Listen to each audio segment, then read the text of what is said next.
I am not the mind, and I am not the body. There is no I to be. It is only as it is.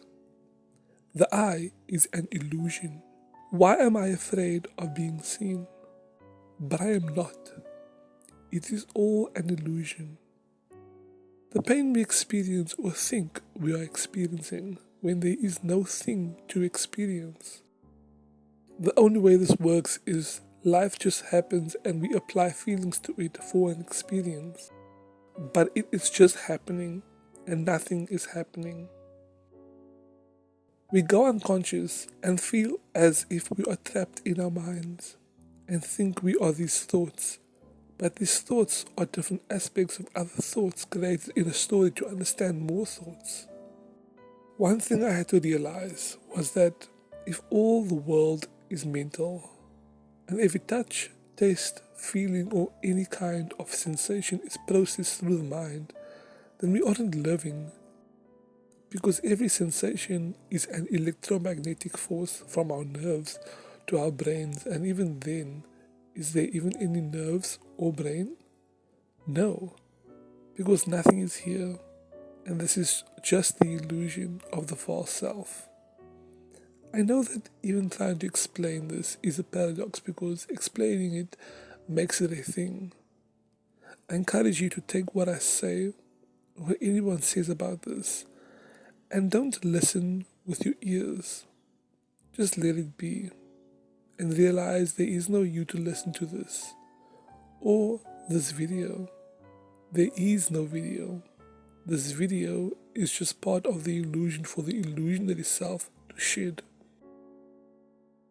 I remember in the previous video, I tried to explain the self as who you are in Jungian theory of the self. And even when it comes to the core of the self, there is no set point to say this is who you are. Because it all is just traits that are there as experience is happening. The ego shows you everything you are not because you are everything. That's when you see the paradox of being alive. Because at your core, there is no one. So you can be anything you want to be because there is no one. You can do anything because there is no doer. Just as there is no set to who you are as your personality, try to maybe even pinpoint the body. Because the body can go deeper and deeper. And the deeper you go into layer for layer, you'll get to the tissue and the cell. And as you go deeper, there is the organelle and macromolecule and molecule, and the atom has its own components that makes it the atom. But they all play their part in making it that thing. Then you ask, okay, where even is my body? If that's what the body is made of, is there a body? If I'm just an energy moving, then what is making me move the way I am moving? Where am I? And the answer is here and now. I had this intellectually realized, and the question that popped up is, why? And I realized that this is the why. This creation is the why. We are our purpose. Our purpose is who we are. The illusion is the question and the answer. That then tells us nothing matters.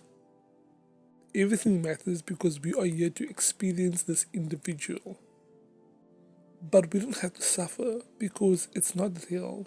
And you can always remember that you actually aren't here. Consciousness has nothing to be conscious of because it is its own foundation. Trying to understand this is hard because it's not to be understood. It already is, and there is nothing to do. So how did we get here? This point in the story of the self-improvement journey is when you realize that everything has a label and we are actually all just doing our best in the society or system we live in. You start to see that you aren't broken and there is nothing to fix.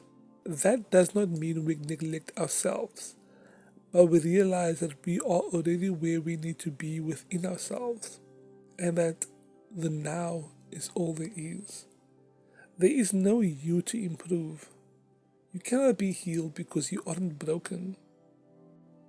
Identifying with all of these labels the world gives you ends up trapping you into the illusionary self, and you try to find healing within it, and you heal an unbroken energy that just is.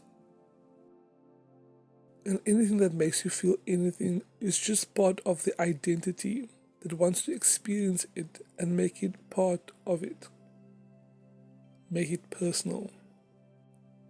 And this was such a confusing thing to explore because I thought then, wait, what about all the psychology and depth psychology I learned and knew? If that's just what it is? And it's all just information and knowledge for the individual to transcend, let go, and become.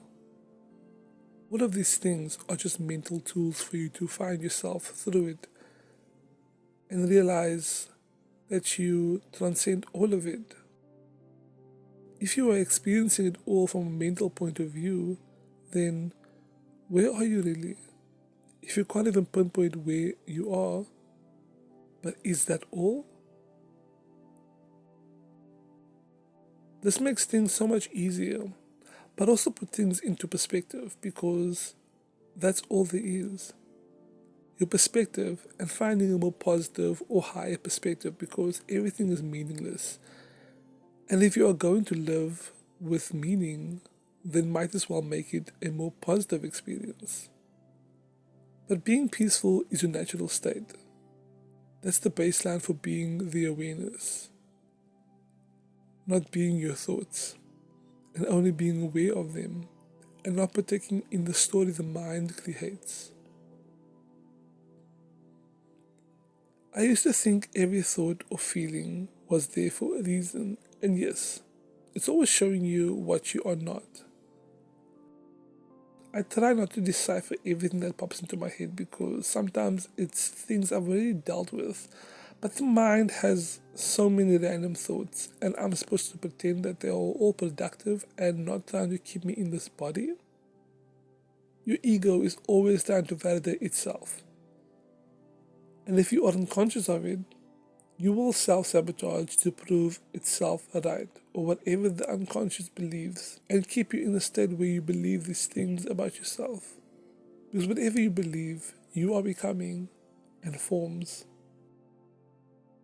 But it's not even true, especially when there is no label, especially when there is a label for everything you experience. Labels cause separation and create a thing where there is no thing. For example, I was diagnosed with ADHD at a young age, and I've always said I had ADHD. I was given pills and treated myself like I had ADHD. In some way, I had become the identity of ADHD and what I expect it to be. Saying all of this doesn't mean I'm negating the pain and suffering, or maybe the illusion of suffering because of the individual. It's beautiful, and it is your best teacher. None of this will stop you from having human emotions, but transcending thoughts and feelings and being able to feel them and know that you don't have to be attached to these emotions. You can't stay there. Being attached to emotions and thoughts is holding on to an illusion, keeping the ego chasing its tail, because you are holding on to nothing. You're holding on to an identity that isn't there. You aren't the person you think you are because you aren't a person. Everything I said here, let it go. I have to let this go too, because I transcend all of this. None of this is what I am, and making this video kinda seems pointless, because I have nothing I can point to describe what I am talking about. Thank you.